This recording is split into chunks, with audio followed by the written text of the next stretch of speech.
Some flowers are blooming, but not enough to open the U-pick. How do you know when to open your U-pick for the public to come and cut flowers?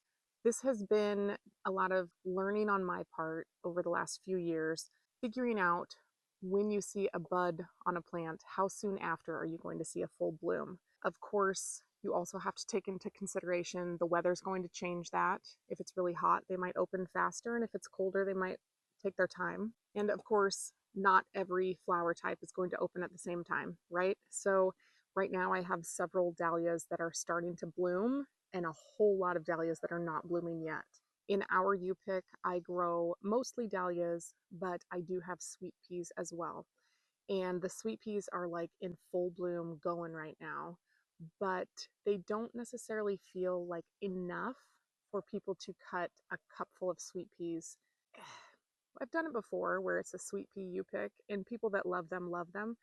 But now, with the dahlias being our main focus, I think opening the U pick when only sweet peas were ready would be like misleading to people.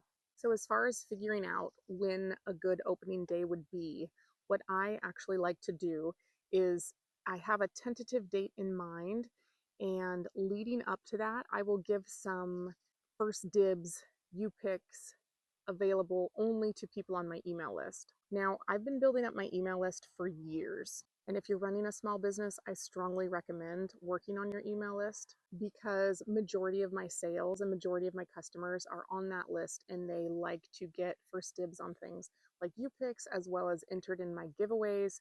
And I always let my email list have early access to my Dahlia tuber sale. Sometimes I only tell my email list about things that I have available, and then folks that aren't on that list don't even know what they missed out on necessarily.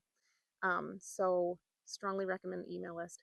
And what I will do is when I think there's enough flowers for like maybe one or two customers, I'll offer that up to folks on my email list. Another strategy that I use is if I have enough dahlias to make, say, one or two large bouquets, but not enough to open for the U-pick, I might make a couple subscription bouquets. I do have a summer subscription this year specifically. It's just a Dahlia subscription. And that way I don't have to have every customer come the same day. I could have just a couple folks picking up a bouquet here and there to work through that subscription list, but also utilize the dahlias that I have. What's going to be super important is when these flowers are blooming, they need to be cut. If you don't cut, then they'll start to go to seed, and that slows down the reproduction of more and more flowers. So you really do want to keep cutting. Sweet peas fade pretty quickly and go to seed, so definitely stay on top of those sweet peas if you're using them in your U-pick. Now that I can see several varieties opening and a few more varieties putting buds on, it gives me a pretty good idea that in about 2 weeks, I will likely have enough flowers to open the U-pick. So something that I'm getting ready right now is I'm making sure that all of my signage is set. We're changing price this year, so I have to make new signs. I also contacted the porta-potty company to set up a delivery for a couple weeks so that that is all set before customers get here as well. I'm making sure that weeds are pulled.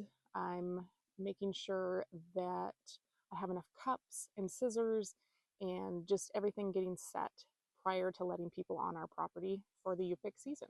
It can be kind of tricky figuring out when flowers are going to be ready, and I hate to not have a specific date for people because often folks will ask, but I'd rather play it safe than be sorry and have to cancel and postpone over and over again. So generally I wait until I'm pretty darn confident that there will be plenty of flowers for that opening day. If you're growing flowers or thinking about starting your own U-pick flower farm, be sure to subscribe and let me know if you have any questions because I love talking about this stuff.